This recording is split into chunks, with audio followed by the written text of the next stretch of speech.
उस मैसेज को पढ़ने के बाद बरसात में भी उसका चेहरा सूरज की तरह खिल उठा था। लकी ने इस मैसेज को पढ़कर ख़त्म किया ही था कि उसके फ़ोन पर बारिश की बूंदें जमा होने लगी थीं। लकी ने थोड़ी देर की खुशी मनाने के बाद याद किया कि वो सच में गरीब नहीं था। असल में उसके परिवार ने उसे एक परीक्षा में डाल दिया था जिसका नाम था गरीबी अभ्यास परीक्षा। इस परीक्षा के तहत लकी को अग्रवाल ख़ानदान में उसके नाम की ज़मीन और जायदाद पर तब तक हक नहीं मिलने वाला था जब तक कि वो इस परीक्षा को पास नहीं कर लेता। अचानक से उसे याद आया कि वो गरीब नहीं था बल्कि गरीब होने की परीक्षा दे रहा था। हालांकि परीक्षा देते देते उसे 8 साल हो गए थे, इसलिए उसे एहसास हो रहा था कि वो कभी परीक्षा को पास नहीं कर पाएगा और हमेशा हमेशा के लिए गरीब ही रह जाएगा। अच्छा हुआ चली गई, अब मिलना कभी। लकी ने होटल की तीसरी मंजिल के ओर देखा और पानी के अंदर ही अपना पैर पटक दिया। वो डिम्पल को कोस रहा था। उसने अपनी मोटरसाइकिल उठाई और फिर चमन मेडिकल स्टोर जाने के लिए मुड़ने लगा।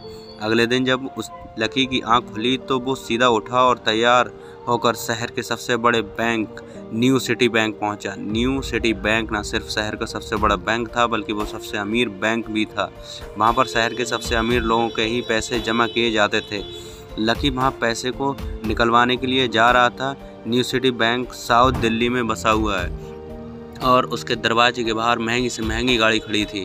भाई अब इसमें से कौन सी गाड़ी लेगा, लकी ने मन ही मन सोचा। उसे यकीन नहीं हो रहा था कि कल तक वो एक मोटरसाइकिल तक नहीं खरीद पा रहा था और आज वो एक कार, और वो भी इतनी महंगी कार खरीदने की सोच रहा था। फिर उसने अपनी नज़र गाड़ी पर से हटाई और बैंक के अंदर जाने लगा। उसने देखा कि बाहर बहुत भीड़ थी और महंगे से महंगे कपड़े पहने हुए लोग बैंक के अंदर जा रहे थे। कहाँ दवाओं की बदबू और कहाँ ये खुशबू।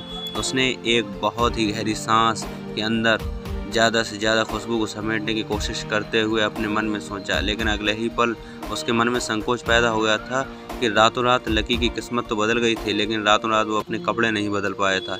इतने बड़े बैंक में वही कपड़े पहनकर आया था जो वो अक्सर अपने काम पर पहनकर जाता था। बस पैसे लेते ही सबसे पहले नए कपड़े खरीदने, लकी ने अपने आप से कहा। फिर बैंक के अंदर दाखिल होने लगा। जैसे ही उसने दरवाजे को धक्का दिया उसे आवाज़ आई, आउच। लकी थोड़ा सा हड़बड़ी में दिखाई दे रहा था और इस जल्दबाजी के चक्कर में वो एक लंबे बाल वाली लड़की से जा टकराया था जो कि उसके बगल में ही चल रही थी। माफ़ करना, मैं आपको देख नहीं पाया, लकी ने तुरंत उससे हाथ जोड़कर माफ़ी मांगते हुए कहा। उस लड़की ने इतने अच्छे कपड़े पहन रखे थे कि उसे देखकर ही लग रहा था कि वो किसी अमीर घराने की लड़की थी, इसलिए सॉरी बोलते वक्त न चाहते हुए भी लकी के हाथ उसके सामने जुड़ गए थे। लेकिन जब उस लड़की ने लकी के कपड़ों और उसके हुलियों को देखा तो उसने अपनी नाक भौं से कोड़ ली। वो लगभग हर रोज़ इस बैंक में आया और जाया करती थी, लेकिन उसने आज तक इस बैंक के अंदर लकी जैसे फटीचर आदमी को घुसते हुए नहीं देखा था। उसके बालों में से आंवले के तेल की गंध आ रही थी। उसने गुस्से भरी नज़रों से लकी को देखा और बोली, क्यों नहीं देख पाए? मैं क्या ट्रांसपेरेंट हूँ? तुम्हें इतनी बड़ी लड़की दिखाई नहीं देती? इससे पहले की बात आगे बढ़ती उस लड़की ने देखा कि इस बैंक की मैनेजर यास्मीन पटेल उन दोनों की ओर बढ़ी चली आ रही थी। उसने भी लकी को देखकर वैसी शक्ल बनाई जैसी शक्ल उस लंबी लड़की ने बनाई थी। I am so sorry miss, आपको कहीं लगी तो नहीं? यास्मीन ने उस लड़की से पूछा, फिर घिन भरी नज़रों से लकी की ओर देखने लगी। लकी तमतमाती आंखों से उन दोनों को देखे जा रहा था। वो जानता था कि उसने इतनी ज़ोर से भी दरवाज़ा नहीं खोला था कि उसे चोट लग जाए, लेकिन असल में उसे ये नहीं मालूम था कि वो लोग उसे नहीं बल्कि उसके कपड़ों को देख रहे थे। यास्मीन ने लकी को ऊपर से नीचे तक देखा और न जाने क्यों उसके मन में शक पैदा हो गया। क्या आप मुझे बता सकते हैं कि आप यहाँ पर किस काम से आए हैं? यास्मीन ने बड़ी मुश्किल से अपने चेहरे पर एक मुस्कान लाते हुए कहा। वो उसका हुलिया देखते ही समझ गई थी वो यहाँ का कस्टमर नहीं था। लकी ने अपने आप को संभाला और कहा, हाँ मैं वो अपना पैसा निकलवाने के लिए आया था। पैसा निकलवाने के लिए आए हो? यास्मीन ने लकी की ही बात को दोहराते हुए कहा। वैसे तो वो लकी की बात पर जोर से हंसना चाहती थी, लेकिन उसने अपने आप को थोड़ा सा काबू में कर लिया था। लकी की बात सुनकर उसे लग रहा था कि वो कोई पागल था जो यहाँ ज़बरदस्ती घुसा चला आया था। हाँ तो क्या आपके पास कार्ड है? यास्मीन ने उससे आगे पूछा। न्यू सिटी बैंक का कार्ड हासिल करना एक बहुत ही मुश्किल काम था। अगर किसी को भी उस बैंक का कार्ड लेना था तो सबसे पहले उस आदमी को अपने खाते में 5 लाख रुपए पहले से जमा करवा कर रखने पड़ते थे, तब जाकर उसे कहीं कार्ड मिलता था। लेकिन लकी तो पहली बार यहाँ आ रहा था, इसलिए उसके पास कार्ड होने की कोई संभावना नहीं थी। लकी जब यास्मीन के सवाल का जवाब नहीं दे पाया तो यास्मीन ने फिर से उससे पूछा, मैं पूछ रही हूँ कि आपके पास कार्ड है?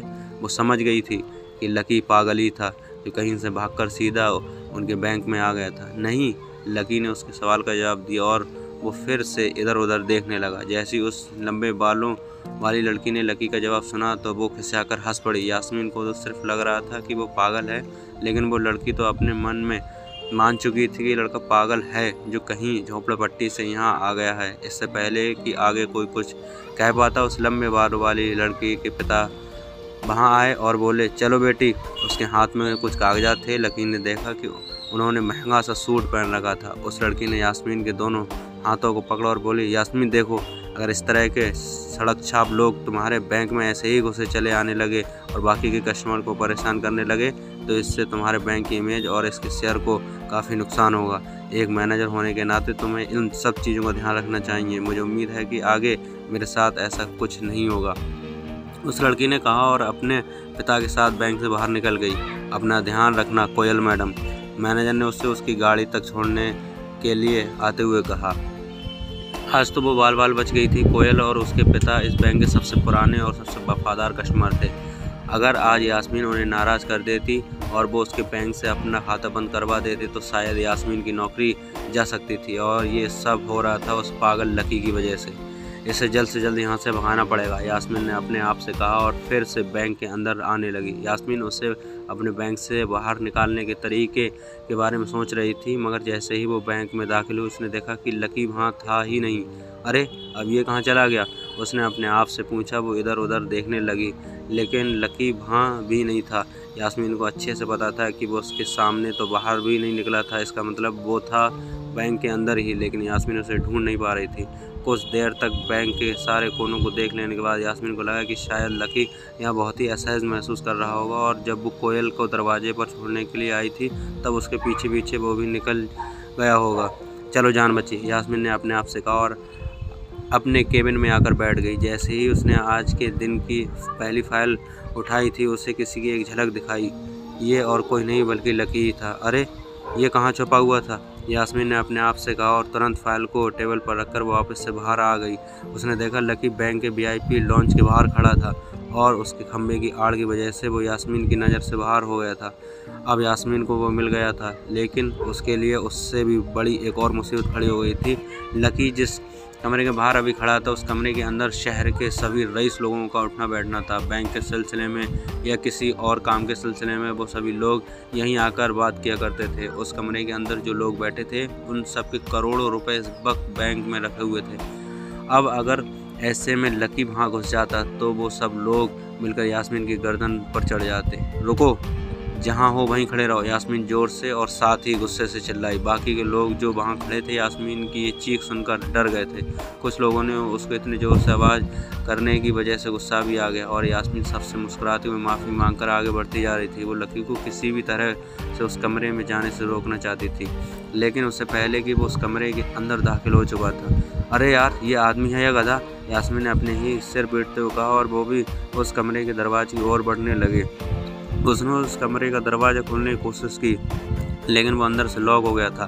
बाप रे, कैसा आदमी है, बिना परमिशन के अंदर घुस तो गया लेकिन दरवाज़ा भी अंदर से बंद कर लिया। अब यास्मीन की सांस फूलती जा रही थी, उसे बहुत डर लग रहा था। उसका जी ये सोच कर ही घबराया जा रहा था कि न जाने अंदर लकी और उस रिलेशन मैनेजर के बीच में क्या हो रहा था। इधर जैसे ही लकी कमरे में दाखिल हुआ, वहाँ का कस्टमर रिलेशन मैनेजर जो कि सोफे पर फैला हुआ था वो उसे देखते ही अचानक सीधा बैठ गया। हेलो सर, कैसे हैं आप? उसके मुंह से बिना लकी को देखे यही शब्द निकले। उसे याद था कि इस कमरे में कुछ खास ही आते थे और जो भी आते थे यास्मीन उनके आने की खबर पहले ही दे दी थी, लेकिन इस वक्त जो आदमी उसके सामने खड़ा था उसे देखते ही वो अपनी जगह पर जम गया। ना तो वो कहीं से VIP लग रहा था और ना ही वो उसका कोई रिश्तेदार था। कौन हो भाई, क्या चाहिए तुम्हें? उस मैनेजर ने उस 20 साल के जवान लड़के को देखते हुए कहा। मैं यहाँ अपना पैसा लेने के लिए आया हूँ, लकी ने सीधा मुद्दे की बात की मैनेजर के सामने रखते हुए कहा। तुम्हारे पास हमारा सुप्रीम कार्ड है? मैनेजर ने उसे ऊपर से नीचे तक देखा और पूछा। नहीं, लकी ने कहा। तो फिर हम तुम्हें कोई पैसा नहीं दे सकते, चलो अभी दरवाजे खोलो और बाहर निकलो, मैनेजर ने कहा और सोफे पर से उठ गया। नहीं, मैं अपना पैसा लिए बिना नहीं जाऊंगा, लकी भी जिद पर अड़ गया। अरे बोला ना, बिना कार्ड वालों को पैसा नहीं मिलता, और वैसे भी पैसा होगा तभी तो निकलेगा। मैंने उसके करीब आते हुए कहा। पैसा है तभी तो निकालने आया हूँ, लकी ने कहा। देख, फालतू की बहस मत कर, सुबह सुबह और चुपचाप निकल जा, वरना मैं सिक्योरिटी को बुला लूँगा।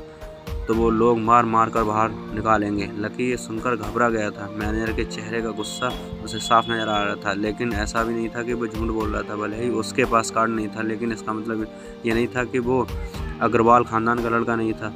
जैसे जैसे मैनेजर उसकी ओर बढ़ता जा रहा था, लकी का डर भी बढ़ता जा रहा था। मैनेजर को लग रहा था कि वो कोई सनकी था और वो उसे धक्के मारकर बाहर निकालने के लिए आगे बढ़ ही रहा था कि अचानक घबराए हुए लकी के दिमाग में आइडिया आया। फिंगरप्रिंट। उसने अपना अंगूठा कमरे में मौजूद उस मैनेजर के सामने उठाते हुए कहा, फिंगरप्रिंट? मैनेजर ने चौंकाते हुए पूछा, आपने कहा ना आपको कार्ड चाहिए, पर मेरे पास कार्ड नहीं है, फिंगरप्रिंट है, और मुझे मालूम है कि आपके फिंगरप्रिंट से भी पैसा निकल जाता है। ये कहते लकी ने एक राहत की सांस ली थी, लेकिन मैनेजर को ये समझ में नहीं आ रहा था कि आखिर लकी को फिंगरप्रिंट की जानकारी कैसे थी। तुम फिंगरप्रिंट यूज़ करना चाहते हो? मैनेजर ने लकी को घूरते हुए पूछा। लकी की शक्ल और उसका हुलिया मैनेजर के लिए उसकी बातों से मेल नहीं खा रहा था। हाँ, लकी ने सीना चौड़ा करते हुए कहा। उसे इस तरह देख तो मैनेजर और भी कंफ्यूज हो गया था। मैनेजर ने सोचा कि उसे एक चांस देना चाहिए, इसलिए उसने लकी को फिंगरप्रिंट इस्तेमाल करने की इजाज़त दे दी थी। वो अपनी टेबल के पास गया और उसके दरवाजे में फिंगरप्रिंट वाली मशीन ढूंढने लगा। 2-3 ड्रॉर्स में झांकने के बाद आखिरकार उसे वो मशीन मिल गई थी। चुपचाप यहाँ पर अंगूठा लगाओ, मैनेजर ने मशीन को आगे बढ़ाते हुए कहा।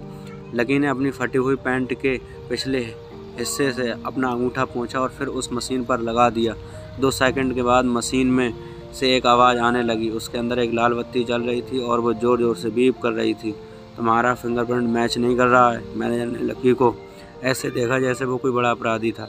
मैनेजर उसकी पैंट की ओर देखने लगा। उसे लग रहा था कि लकी ने अपनी जेब में कोई हथियार छुपा रखा था और वो मैनेजर को बेवकूफ़ बना रहा था। इससे पहले कि लकी अपनी जेब से कोई बंदूक या बम निकालता, मैनेजर ने अपना फ़ोन निकाला और पुलिस का नंबर लगाने लगा, लेकिन उसके स्क्रीन पर देख लिया था कि वो 100 नंबर पर फ़ोन लगा रहा था। लकी बुरी तरह से घबरा गया। वो बहुत ही उत्साह और जोश में अंदर तक तो चला गया था, लेकिन उसे मालूम नहीं था कि वो इतनी बड़ी मुसीबत में फंसने वाला है। अब आगे क्या होने वाला था?